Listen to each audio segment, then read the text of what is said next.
Hi there. My name is Dr. Crystal Forsman-Landers. I am a naturopathic doctor, and prior to that, I was a pediatric occupational therapist. And today, I am speaking about mold illness. So thank you so much for coming and attending. I hope that through our time together, you'll learn something new that you can apply at your home, that you can apply in your life. I am asking if we hold questions till the end. My goal is to try to get this information in and then have some time for questions. So we'll go ahead and get started.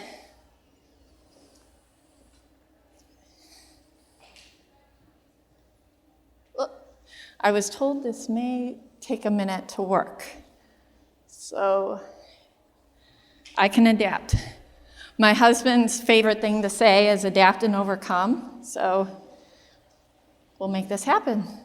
Okay, so why is it important to heal from mold illness? Why does it matter? So I want to share a little bit of the story and why I'm so passionate on helping people with mold illness. As I mentioned, I'm a naturopathic doctor, and I've been in practice now for 14 years, and this is my family. And I was at our, sorry. Don't know what I did. Did I push a button? Well, I'll keep talking, and I think I'll get some help here in a minute. It was about 8 years ago that I realized that it was my husband that had mold illness. And it was quite an interesting story. I was at a convention with another colleague of mine, actually a really well-known doctor in mold illness. Her name's Dr. Jill Krista. And she was sharing with me that she was writing some books and creating some courses for medical profession to deal with mold illness. And she was talking to me, and she's telling me all about mold. And it was like everything just clicked in my head. And I said, that's my husband. That's my husband. And so I came back home after that, and I was like, we have to test you for mold. I think that's what you have. So we went ahead and got him tested, and he was my patient number one. So it was very interesting because he's been not feeling well for 20 years while we've been boyfriend and girlfriend, engaged and married. And for a long, long time, they kept saying, you have Epstein-Barr. You have Epstein-Barr. You probably have heard about that. And you have chronic fatigue, because that was kind of the what people were told back in the early 2000s. You have chronic fatigue syndrome. And we just kept wondering, there's something more. Like, it's not just Epstein-Barr illness. There's got to be something more to it. So, like I said, 8 years ago, we realized that it was mold illness, and then started working through that. And then I became very passionate about it in my own practice. So it's important to address it because being mold exposed can lead to cancer. It's genotoxic, meaning it impacts your genetics at a DNA level. It's immunosuppressive, so it depletes your immune system. And that was what was going on with my husband.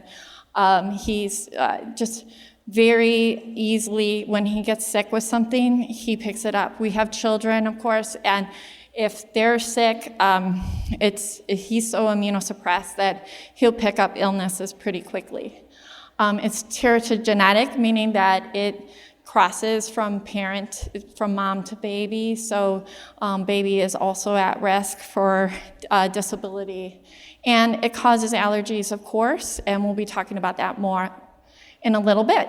So I just showed, this is at an office I've been at, the water damage up on the ceiling, and we'll be talking about that. If you see it or smell it, if you see these watermarks up high, or if you're walking into a building and you're smelling something, it's most likely mold. And we'll talk about what you need to do if you encounter that. It's so common, and it's becoming more common lately for a lot of reasons. So, Okay, so let's start with what is a mycotoxin. So if you were at Jessica's lecture earlier today, she did a good job really with that overview of toxicity, and I really, really appreciated that. And she brought up the word mycotoxin, and sometimes it's really hard to understand, well, what does that mean? What is a mycotoxin? So what a mycotoxin is the toxicity of mold. So you have a mold spore, and the mold spore then can fragment and disperse. And what a mycotoxin is the secretion of that spore or fragment. So think of mold spore as the physical, and the mycotoxin is more like a chemical or an off-gassing. So what happens in our environment is we'll be exposed to the mold spores or the fragments, but they also off-gas. Then what happens in our body is it gets absorbed, we inhale it, we take it in through our lungs, it crosses into our skin barrier, and then from that exposure we can get colonized. And as my colleagues will say, you can become the moldy building. So you get colonized usually through your sinuses, but also in your gut, and then you start to secrete these mycotoxins internally. So it's also a known bioweapon, something to think about. So that's how toxic it is. I am sorry, I'm learning this. Okay, signs and symptoms of mold illness. There's a lot. And then after I submitted this lecture, I thought I could have added so much more. So I'll just go through this as quickly as possible. I think some of the top ones I see at work is the brain fog, being foggy and groggy, just feeling off, right? That deep sense of fatigue that doesn't make sense. Sinus issues, and usually what happens is I'll see a constellation of these symptoms. So the immune depletion, chronic infections, I brought that up in our personal story. The food allergies and sensitivities, that's typically connected to mold exposure and illness. Allergies in general, especially if I hear new onset allergies in adults, I'm thinking they were exposed to mold, because that is not normal to have a new onset allergy like that. Digestive dysfunction, that's a big piece of my practice. Before I got into mold, I was really focusing on digestion. As a naturopathic doctor, that is such a root of our medicine and training. A little old adage we would say is, if you want to treat the person, you have to treat the gut. So of course, as an ND, I'm going to be treating the gut. But in my journey in learning about mold illness, I'm learning there's such a deep connection of gut dysbiosis and mold illness. The PANS, PANDAS trigger, even Jessica brought that up earlier today, and that's so true. So being mold exposed can trigger PANS and PANDAS. Histamine response, MCAS, SIRS, autoimmune illnesses often have a mold trigger. I will get this down by the end. Okay, so what do? There's mold in the house. There's mold at where you work. There's mold at the school that your child goes to. It's so hard to avoid now, right? It's only getting worse. So there's a lot of reasons for that. What we're learning is environment, it's changing, right? And we can say, well, we could argue why the environment's changing outside, but we know it's changing. There's more dampness. It's very humid here in Illinois, so that's part of it. But also our buildings have changed. So oddly, you would think like a newer construction would be less of a risk, but they're making them so tight that any water damage on the inside, it's just not airing out. So, and the other issue is it's a dirty secret. Who wants to deal with mold? You're at a school or at a church. I've gone into churches, and I'm a radar. I can smell it, and we'll talk about what happens when you smell it. But you walk into these buildings, and you know, like, how are you going to address that? It's tough to remediate it, and so a lot of people just blow it off. They ignore it. So it's everywhere. So what I like to say is, if you can, get out, right? That's step one. If you can find a way to avoid it, that is the best strategy. So get out or get it remediated, as Jessica was talking so elegantly earlier today. But we can't always get out, or we can't get out right away, or our kids can't leave that school, or we love that church, or whatever the reasons. But I like to tell people to think of this like you would lead or asbestos. How would you handle lead or asbestos? You should be handling mold illness and mold exposure the same way. So take it seriously. If you can't get out, there's things you can still do, and I'll talk about it in a little bit. But first step is I highly recommend the dust test assessment that has come out recently, and it's a first step to testing a home or area for mold. It's very affordable, and they actually have next steps for people where they can send someone out to figure out where that mold is coming from. And ideally, you don't want the assessor to be the same people as a remediator because it's a conflict of interest. But usually you can I would say you would trust someone like the dust test, the people behind it, to help you with next steps. Certified building biologists, they can also test for mold and other things, EMF, gas, all sorts of things, other toxins outside of mold, and they also have a list of remediators, so I would trust them as a good source for if you need remediation. And we talked about that if you can't get out, you can still heal, and we'll talk about that in a little bit. Okay, some biblical wisdom. So mold was an issue way, way, way back, and there was chapters on this in the Bible. So I just want to read these verses to you.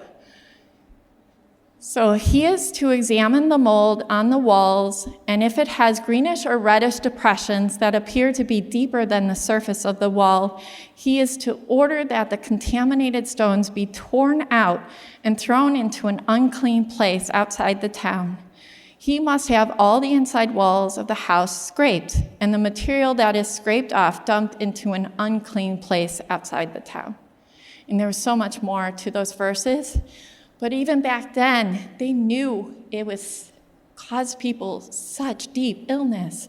And they were talking about remediation here, and that the right remediation is to get it out. Get it out. And that means, when you're really looking at true remediation, it's cutting that stuff out, getting it out of your house. That is real remediation. And unfortunately, it can be really expensive. So, but that is like the gold standard, is to get it out. A good remediator, I should point out, they would be protecting themselves because they know how bad mycotoxin illness is. So they should be wearing N95 masks when they're dealing with a remediation. They should be walling off the area, putting plastic up, protecting you, protecting family. So if you're looking into remediation, ask those questions. Like, what are you doing to protect yourself and my family? So, and unfortunately, like, if someone comes in and says, we can just fog this out, that's not a solution. Think of the Bible, okay? You got to take this out. We can't just spray and fog it. Or those shows where they talked about those flipper shows where they're like, oh, we're just going to spray and paint over that. No, absolutely not. That does not work. In fact, it probably will make it worse. Okay. So those last slides I talked about, those were for the home. And I am not a home doctor, I'm a person doctor. So I am not the expert when it comes to home remediation, but those are just a little bit of my words of wisdom on your journey. But in terms of the person, I do assessments for mycotoxins. So right now I am preferring the ELISA method of urine mycotoxin testing. And the reason for that particular type of test, and I use real-time labs, is I'm finding over time that is the best test to track progress. That is why I'm picking that test. And I'll show you some slides about somebody that we've been able to track and see improvements with. So that one right now is my preferred. There is other urinary testing methods, and there's several other companies out there, and I just haven't seen like a good across the board strategies like watching progress and stuff. And I think there's all this testing is going to evolve as people are becoming more and more aware. Serum blood testing, that's new for mycotoxins, and it's actually a wonderful test that's come out. That's coming from my Myco Labs.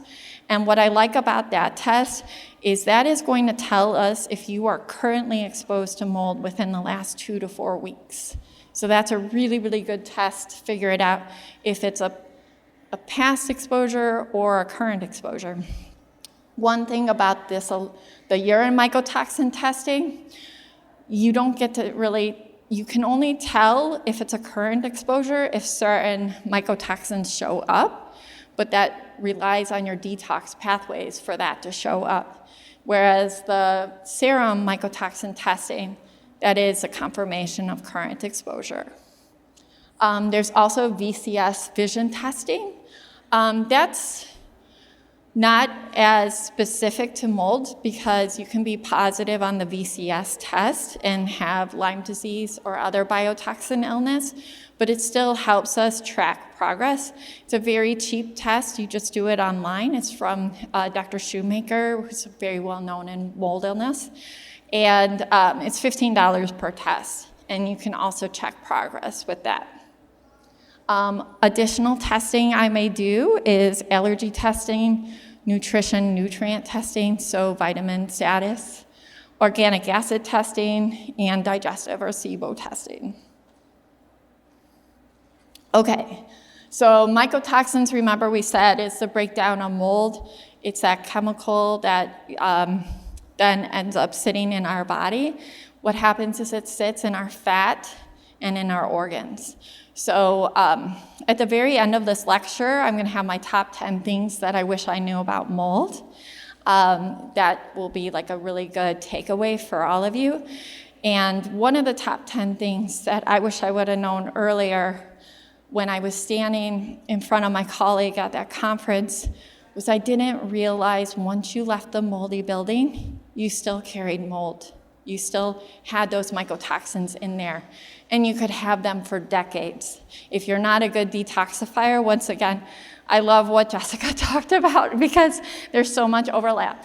If you're not a good detoxifier, that can sit in your body for decades, and that's what happened to my husband. His first mold exposure was in his family home, sadly.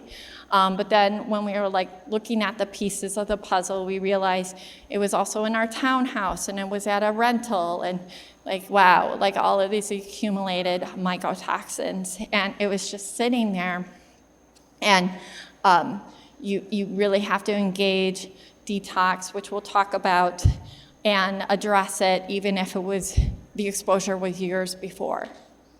So some of you, I know I spoke to some people at my little booth out over there that said, oh, I know all about mold illness, and I'm dealing with this, and I've had these tests. So some of you may recognize some of these words, and I'm going to do my best to not butcher them. So on a mycotoxin test, you may find ochratoxin that is associated with the molds Aspergillus and Penicillinum. Aflatoxins, which same. Trichothecenes is connected to Stachybotrys, which is the evil black mold. Other thing to note is I keep saying, if you saw that water damage, you got mold. If you walk in, you can smell mold. You can smell it, you have mold. Sometimes you can't smell it, and sometimes you can't see it. Gliotoxin, if I see gliotoxin on the test, that means that this person's really starting to colonize, meaning the mold is spreading in their body, the illness is spreading. So that's from Aspergillus and then the subsequent Candida yeast infection. Zearalenone from Fusarium. Okay, let's see if I got this one. Stigmatocytosis Kristen, it wasn't so great with that one. Aspergillus, MPA, it's actually not a mycotoxin, but it's active mold in somebody's body. Okay, so here's my 4 steps. Tried to kind of keep it simple. It's nuanced, and we only have so much time together. With that previous slide, this slide, each of these mycotoxins,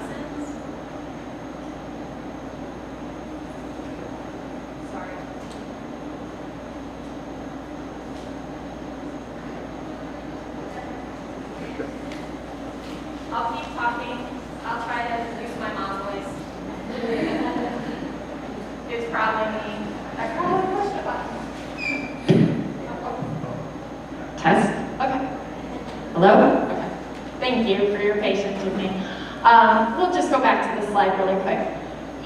I'm trying to kind of do a broad sweep of things that you can do to help with self-healing. But what I'm learning in my journey as a naturopathic doctor, learning about mold illness, is that each of these mycotoxins do have certain ways that they detox and leave the body. So there's a little bit of nuances in the protocol, but the next slides that I will be discussing are all things that can help in general.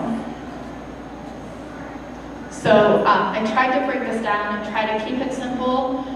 It's a complicated subject, and I only have a short amount of time. While I was making these slides, I thought each of these slides could be its own presentation. So, but 4 steps that you can do to heal from mold illness. First, address the foundation. Once again, piggybacking off of what Jessica said earlier today, there's so much overlap in that. So, and we'll talk about how we address the foundation here in a minute. Next, you want to support the limbic nervous system and polyvagal response. That's the vagus nerve. Getting more social media content on what the vagus nerve is and the limbic system. So we'll talk a little bit about that. Third, you do detoxification strategies. And then finally, then you bring in the antifungals or mold killers. Now, I'm a naturopathic doctor, so I'm going to use a lot of herbs and some nutrient-based therapeutics. Some doctors will do prescriptions, but just so you know my bend. Okay, foundation. Diet. Diet can be tough to talk about. There's such a variety of what people respond to and don't respond to. In general, with mold illness, you want to be avoiding foods that will perpetuate mold or candida in your body, so that fungal colonization. So that might be grains, corn, yeast, cheese. I mean, those are things, cheese is made with mold. Mushrooms. Mushroom is way too close to the mold family. It's a fungus. Sugars. The naturopath I saw way back in the day, like 20 years ago, would say, sugar's the devil. It depletes the immune system so bad, and it feeds colonization. So it feeds fungal growth and candida and dysbiosis. Sadly, kefirs, we think these things are so good, but if you're dealing with mold, initially you want to stay away from them. In the future, I always tell people, it's just for now. Like, just for now, you're going to stay away from the good ferments. In the future, we're going to bring those back. But just while you're fighting, for now, we'll take them out. So kefirs, kombucha, cashews, peanuts, cantaloupe, grapes, and soy sauce. All ferments are very well known to be moldy.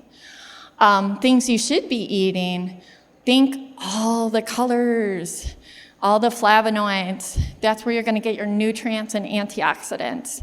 So think the rainbow, like what can you eat that is blue and red and green, purple and yellow, white, and those are going to help you with your foundation, so we don't have to do a ton more supplements.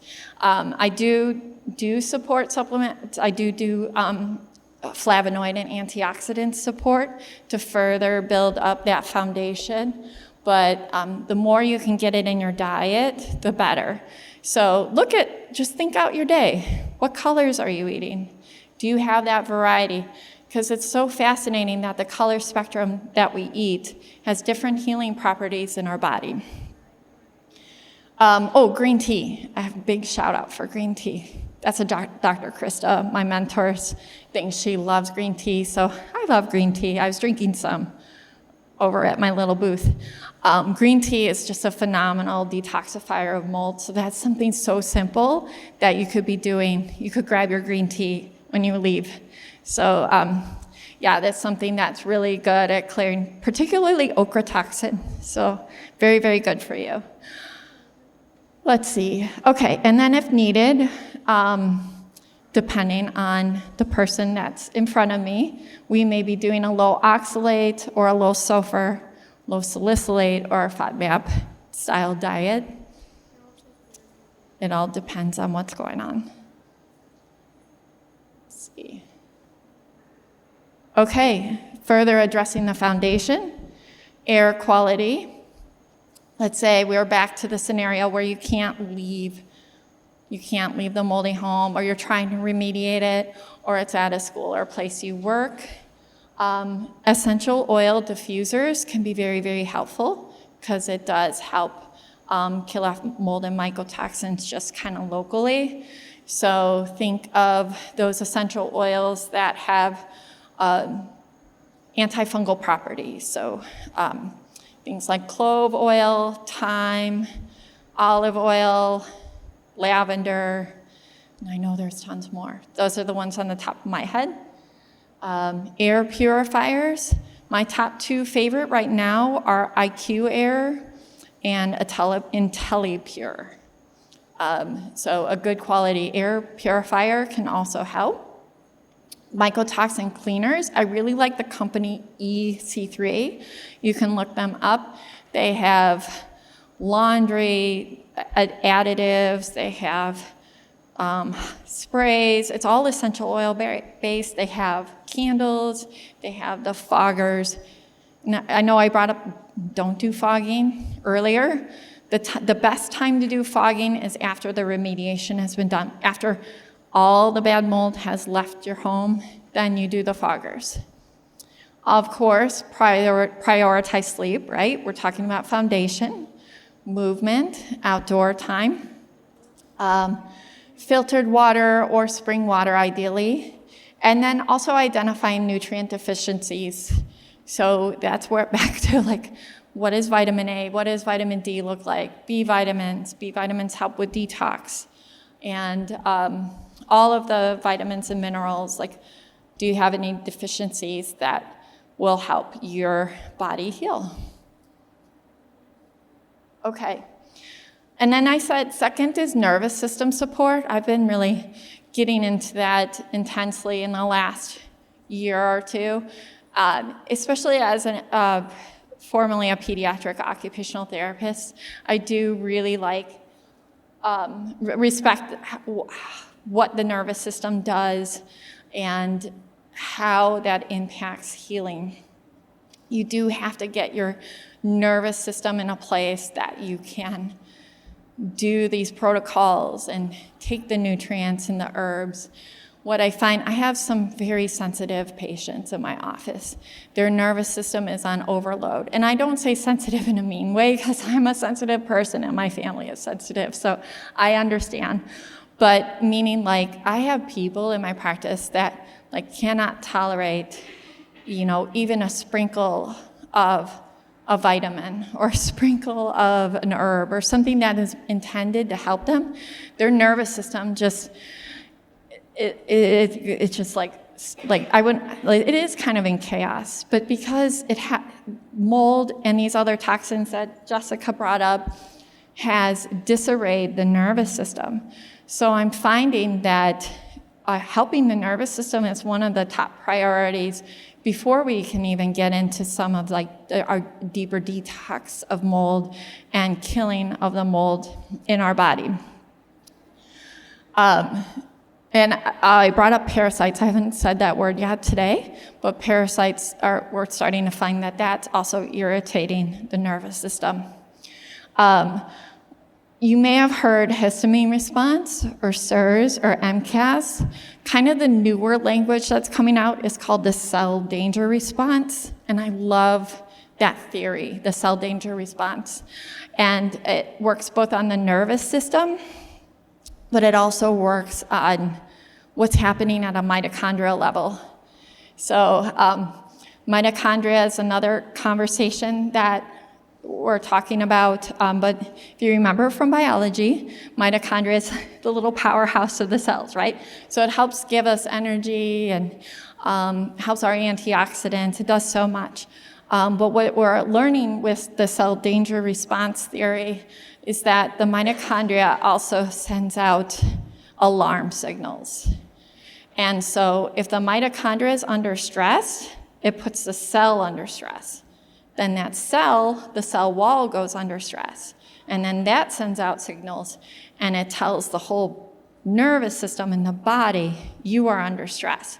So that is why I need to start focusing on the nervous system and the mitochondria and the limbic system and the vagus nerve and the polyvagal system, is because if your body's under stress, it is hard to get out of that loop and like these people, they're in this stress system loop, and they know that these nutrients and herbs will help them recover. They can't handle it, so we have to find a way to break that loop. So there's limbic system programs. There's more and more coming out that are apps, and at the end of the presentation, I link you to the one I've been recommending. I personally practice myofascial release, and craniosacral. Once again, I'm also an occupational therapist, so that's something that I carried over into this practice. Prayer groups, heart rate variability, breath work, and then mitochondrial support. It's later in my slides, but my current absolute favorite mitochondrial support is phosphatidylcholine in higher doses. So it's just really, really phenomenal at healing the mitochondria in the cell. So we're just talking a little bit more. I use the words limbic system, so it's best to explain what that is. It's housed here in the deep in our brain, and it impacts it's our subconscious brain. It's the emotional brain. It also processes emotions, including fear. It also processes memory and deep memory, and our motivational process.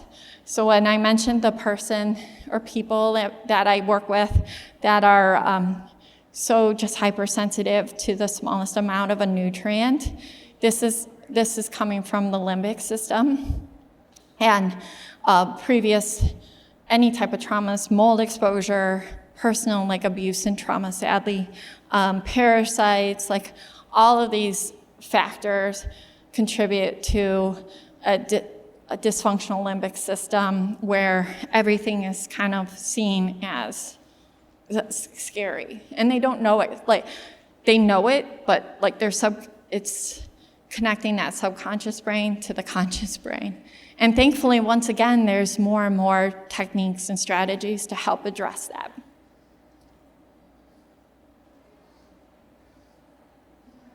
Okay, next, detox.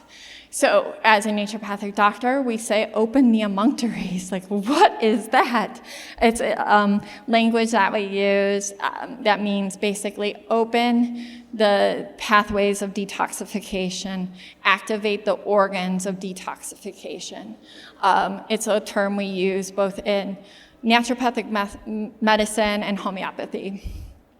So that means opening the areas of detoxification in the liver, kidneys, gut, skin, and lungs. And I feel like I should have wrote brain too, the more that we're learning. So what can we do to detox? Sauna. There, right next to my little booth is a sauna place. And I'm like, this is awesome. I'm so glad you're next to me. Sauna, there's research that sauna can help detox mycotoxins, and then they have the red light. Okay, good, we're almost done. Thank you, Holly. Forest bathing, digital detox, nutrients. There's so many. I have a whole list. I do believe you all get my lecture in Ask Everybody up front, but I think all the lectures are loaded. So, and I do see people taking pictures, which is great. Oh, goodness. NAC, glutathione, vitamin C, phosphatidylcholine I brought up. In the herb world, once again, I'm a naturopath, so I do like my herbs. Milk thistle, stinging nettles, turmeric, Japanese knotweed, gentian, digestive bitters, parasite support. And then I wrote binders, ? So binders are things like charcoal, clay, fulvic acid can be a binder. There's some back and forth about binders in my mold colleague world. So I have 50% of them are hardcore, like you have to bind. What binders do, I should explain it, is in the gut, in the digestive tract, when you're secreting mycotoxins, detoxing them out intracellularly to extracellularly, then through the bloodstream into the gut, the binders then bind the mycotoxins and we get rid of them. So I have some colleagues that are saying people are becoming too overbound, meaning binders can also bind all the good nutrients that we were talking about too, and then we have a nutrient deficiency. And then I have other colleagues that say, you need binders. Like, if you're getting rid of mold, you need binders. So that's why I put binders ? It all depends on the patient. Antifungals and mold killers. Essential oils. Remember I said we inhale the mold, and so it starts to colonize in our sinuses. So I have to work on killing it both in the sinuses and systemically. So I'm always giving some sort of nasal spray as part of my strategies. That's something that you can use. Remember I said, what can you do if you're in mold? My girls, or even like we walk in, sadly a part of the church we belong to has mold, I can smell it. And so, when we can remember, we're not perfect, nasal spray, just to protect ourselves from the mold exposure. You can do like a prophylactic antifungal support, like lower dose. So pau d'arco, oil of oregano, thyme, olive leaf, wormwood, usnea, holy basil, rosemary, cat's claw, otaba bark, hyssop is actually biblical, myrrh, and many more. Also, once again, I'm a naturopathic doctor, so I use a lot of homeopathic as part of my practice. I'm sorry. Yes. So one big takeaway is you can heal from mold. And this is, I talked about some labs that I run. This is actually an active case, but it's so fascinating. You can see, this is actually the perfect pattern of what I see at the office of someone who starts, you identify that they have mold, and then you start to detox them, and their numbers actually go up, and everyone starts to freak out. But remember, a urine test is showing us how much we're detoxing and eliminating. But then look at this, it's coming down. We had a cheering session over that. And here, it's coming down. We have gliotoxins, so we're still working on that one. Aflatoxin, yeah, it's coming up. I told her not to worry about that one, that, we're gonna keep working on it. And interestingly, this test correlated with her symptoms, because she was telling me, I feel better, how can I get off all of this? Yes, I know, let's check you again. And it's the fight wasn't fully done. So, but we tried to modify, because sometimes these protocols can be overwhelming. So, but yeah, you can definitely heal from it. I know people were asking me in the exhibitor hall, do you ever really actually heal from it? And I do believe, like first the numbers will show it, but also how you feel. It's just very often that you can get re-exposed, and so you have to be proactive about it. Okay, this is my final takeaway slide. Yes, please take pictures. The top 10 things I wish I knew about mold illness sooner. You can leave the moldy environment and still be sick. We talked about that. Mold illness can deplete your immune system, leaving it hard for you to fight infections. So if you know someone who's just seems to get sick all the time or chronically ill, think about mold. In order to heal from a chronic condition, you have to address the mold illness first. That was a big takeaway that I learned too. Mold depletes the immune system so much that it's very hard to fight the Epstein-Barr or the Lyme disease or the mycoplasma or all the other things. So mold is such a key thing to address. Mold illness and exposure can make your brain feel foggy and groggy. Mold illness harbors in your sinuses and leads to chronic inflammation. If you smell mold in a building, get out. That's your limbic system protecting you. I brought up the limbic system, but yes, if you're smelling it, you walk into that building and you smell mold, first off, that tells you you've had a previous exposure that you probably don't remember, and that your limbic system had a memory of it. So I always tell people that are mold sensor radars like I am, it's a blessing and a curse. It's a superpower because you can walk in and smell it. Jessica brought up mold dogs, which is awesome. I didn't put those in my slides. I'm like, I should have put mold dogs in my slides. I joke that I'm a mold dog. I can walk in, like, where's the mold? Where is it? So it's my superpower. I can often detect it before other people, but it's also a curse. Because what's my limbic system doing? It's setting off alarm bells. So good and bad. Mold remediation protocols are documented in ancient history. Not all home inspectors in remediation are equal. You can help yourself even when in a moldy environment, and you can heal from mold. This is my favorite limbic system retraining. It's called Primal Trust. It's run by a physical therapist. It's an app with a monthly subscription. And I'm getting really, really good results from the people that are doing this in my office. And then this is me. Thank you.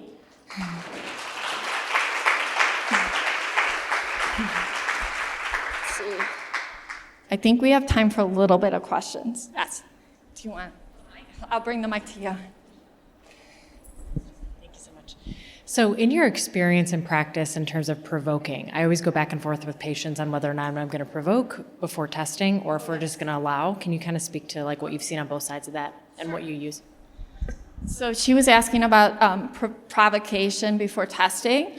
So I do provocations now based on kind of the cohort of colleagues that I mentor with. So that means like I use glutathione. There's other things you can use like sauna or a lymphatic massage to just stimulate mycotoxins to dump into the urine before. So does that help answer? Yes. What would your recommendation be, like, for example, when a whole family's exposed, but I mean, only few or one is sick, actively sick? Yeah. Jessica brought that up earlier today too. And what happens if only like a few people feel sick, but not the whole family? It's such a constellation of reasons. Like some people's detox pathways are faster than others. I know for like my husband and I, he has more symptoms than I do. I'm just like a super active person. Like when I think through how I manage my symptoms, I sweat a lot. Like I'm very active and exercise and do sauna. So that is like, oh, that's why we have different ways to detox. And so that's part of it. And also I tell people that they may not know that they have symptoms now, but it will show up in the future. Like it may show up as that cancer. It's sad, but it's true, or that like severe autoimmune illness. So. You mentioned a little bit about the red light therapy and sauna. Can you use that somehow with children too? My understanding is yes, but you have to be cautious. I don't have a good protocol for children, but there are children that do use sauna and red light. So, vibration plate for children. It does help support lymph. It's not like my top go-to. I'd rather have someone go outside and walk and get fresh air. So, or do rebound therapy. Do you know the rebounders, like the little trampolines? That's old school lymphatic, and I would prefer that over vibration plates. Kelly, I think, come to you, then we'll come over there. Okay, my question is kind of two parts. It's kind of a silly sounding question actually, are all forms of mold toxic and bad? Like, I know there are some that are maybe worse than others, but are all just bad, like they need to be gotten out of your house? And if you suspect that you have it in your house, I know we talked about having the testing done, but like, how do you go about getting it out? So the molds that I brought up on the slides are all toxic. So the Aspergillus, Penicillinum, Stachybotrys. And then how to get it out of the house? So, if it were my house, I would start with ordering that dust test, because I think it's like $325 or $50. So then they give you a report, and if they see something, they can suggest someone to come out. And then from there, you hire a remediator. So after the inspector, you hire a remediator, and they set up a plan, and then you decide financially how much you can do at one time. Does that help? Yeah. It's a lot. And if you're not feeling good, that is a lot. If your brain is kind of foggy, or you have a chronically sick person in your house, that's a lot to think through. Oh goodness. Well, I'll just keep going around. I know lunch is next, so. I just have a quick question. We just had a house built. Do we need to be concerned about mold in a brand new built house? So the question was, should we be worried about mold in a brand new built house? I wish I could say, no, you don't have to worry, but if I was being honest, it doesn't hurt to check, because they're saying even now potential drywall that was put in could be harboring it even before the house was completely put together. Most likely, it wouldn't hurt to run something like that dust test and see what shows up, just to affirm. Oh, and also be super afraid of front-loading washing, right? Those are terrible. And that's been a place that people have had mold at their house. And that's an easy fix. You just take that out. That's it? Okay. My question was on the smaller scale, what you're talking about, the front loader washers, the just food or bathroom mold. How do you react to those things? Food mold, you definitely don't eat it, right?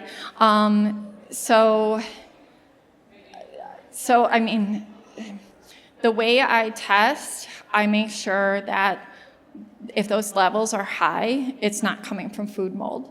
So I do have them do a washout diet, which was that diet that was listed, for 3 days prior to testing. Bathroom mold, if it's really small, you can, once again, you want to eliminate it, literally biblically what it said, get it out, and then just keep cleaning. I like the EC3 is the name of the products for the bathroom and for the house. Vinegars have not been found to work very well, so I would do more E3C. It's probably with essential oils, yeah. Yeah. So I've heard of houseplants. They are great. So I just wanted to know how powerful are they to remove any mold, like snake plants and stuff? That's a good question too. I would say that's not the top thing I'm thinking of, but I would say definitely have houseplants in your house, because there's been some concern like, oh, is houseplants causing mold?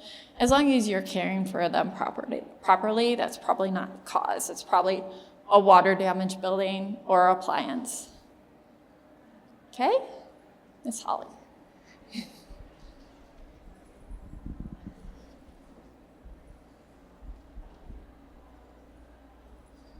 Thank you.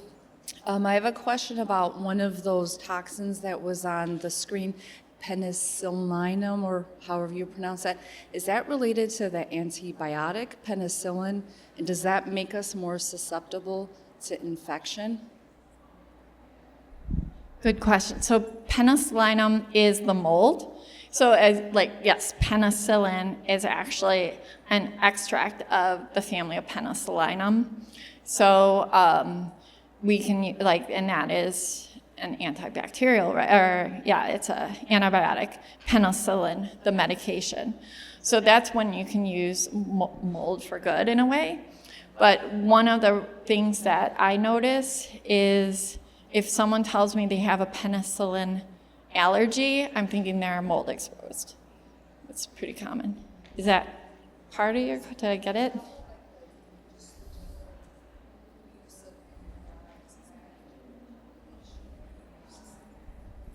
She's asking the general use of antibiotics making the population more susceptible. Totally, right? Antibiotics, it just depletes the gut and the immune system. So it's going to be harder for your gut to fight any mold spores coming in, 100%. Okay, well, thank you all. Thank you.